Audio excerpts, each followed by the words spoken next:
थोड़ा पानी ला रे, दारू पीना है रे, दारू पीना है। अरे तो अब नटई ले चढ़ाई के आवत है तबले पानी मांगत है दारू पिए के। नहीं रे दारू पियब रे, दारू पियब। अरे मोरी माई रे माई, कैसन तू हमके मर्द मिल गई लाओ। अरे हमारे जैसन मर्द मिल गए न। अरे तू मर्द हवा की माथा के दर्द हुआ हो। अब तो हमारे बारे में का जाने ले रहे। सुना सुना, हमें गुस्सा मत लगवावा। बल का कहत चाहत है। पी के डरामा करबा मरबा खूब झाड़ू झाड़ू।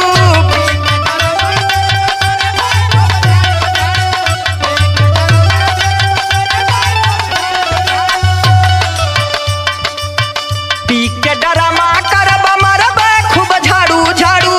कैसन मिल गईला हमके भगती गाड़ू।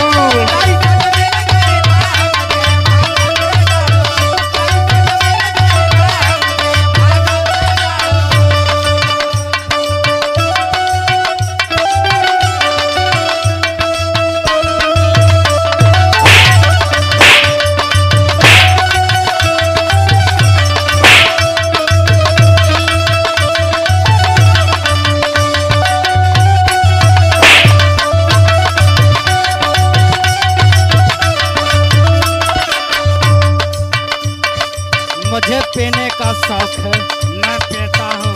हाँ कोई दिक्कत तो नहीं है ना? अरे पीता हूँ गम बुलाने को कहता ने नदी गाड़ू। अब लई के ना ये का हम बताई सुना। बोल क्या बोलती हो? नसवा कई के तू दसवा बिगड़ाला।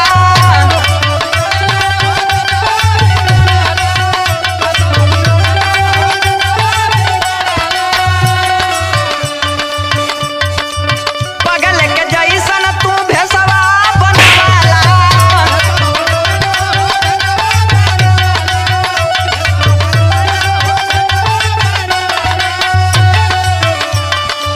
नसवा कई के तू दसवा बिगड़ाला। पगल के जैसन तू भेसवा बनवाला। चार गोल फुवन के लेके बनौला साढ़ू। चार गोल फुवन के लेके बनौला साढ़ू। कैसन मिल गईला हमके भगवती गाड़ू।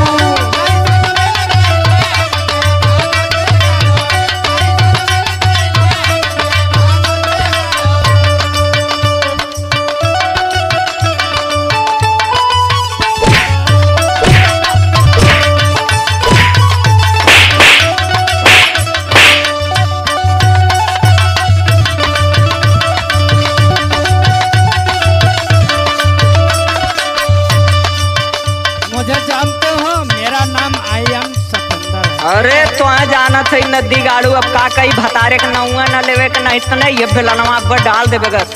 है? एकदम शांत रहा सुना। मेरे बात को, हर बात को तुम मुझे डिस्टर्ब करती हो। अरे डिस्टर्ब अब लतियबो करब। हमार बात पहले सुना। बोल क्या बोलती हो? पियही में बेचना